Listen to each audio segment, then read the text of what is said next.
पण मला आपल्या लक्षात आणून द्यायचं आहे की शक्तीपीठ महामार्ग हा केवळ पर्यटनाचा महामार्ग नाही आहे.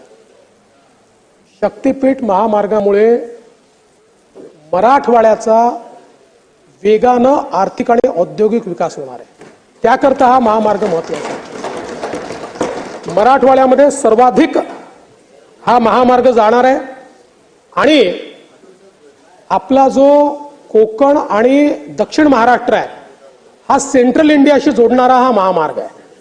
आणि म्हणून आपण एक प्रकारे या ठिकाणी समृद्धी महामार्ग, कोकण द्रुतगती महामार्ग आणि शक्तीपीठ महामार्ग असा एक त्रिकोण तयार करतो की ज्यातनं महाराष्ट्रामध्ये आपल्याला गुड्सची मुवमेंट हे आता आम्ही समजा वाढवण हे देशातलं सगळ्यात मोठं पोर्ट होत आहे. आता या वाढवण पोर्टला आपण समृद्धी महामार्ग नाशिकपासनं थेट 100 किलोमीटरचा रस्ता करतोय.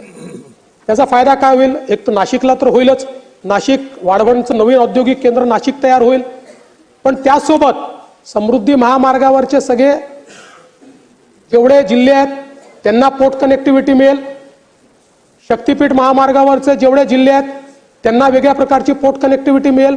आणि म्हणून याला केवळ एक रस्ता म्हणून आपण बघत नाही, तर एक प्रकारे आपल्या ग्रोथचं इंजिन म्हणून याच्याकडे आपण पाहतो. या संदर्भात आपण अलाइनमेंट फायनल केली, 15/2ची नोटीस आपण काढली. त्यानंतर आता जॉईंट मेजरमेंटच्या स्टेजवरती आहे. जॉईंट मेजरमेंट झाल्यानंतर आपण याचं अधिग्रहण सुरू करणार आहोत. हे खरं आहे की कोल्हापूर जिल्ह्यामध्ये काही प्रमाणात याला विरोध आहे, हे मी नाकारत नाही, पण मला अतिशय आनंद आहे की काल मी कोल्हापूरला गेलो होतो आणि त्या ठिकाणी कोल्हापूरमध्ये जवळपास 5 तालुक्याचे शेतकरी माझ्याकडे येऊन भेटले. जवळपास 200 शेतकरी त्या ठिकाणी आले होते आणि बधित 1000 शेतकऱ्यांच्या सह्या त्यांनी दिल्या की आम्हाला शक्तीपीठ महामार्ग हवा आहे. आणि त्यांचं म्हणणं असं होतं की आम्ही सगळे त्याला समर्थन देतो आणि आवश्यकता असेल तर आम्ही एक मोठी परिषद शेतकऱ्यांची घ्यायला तयार आहोत, ज्याच्यामध्ये बधित शेतकरी, एकही नॉन बधित राहणार नाही, सगळे बधित शेतकरी येतील आणि ते त्या ठिकाणी सांगतील. तथापि आम्ही या संदर्भात चर्चेअंती त्याचा निर्णय करू, पण सांगलीपर्यंत तर कोणाचा त्याला विरोध या ठिकाणी दिसत नाही.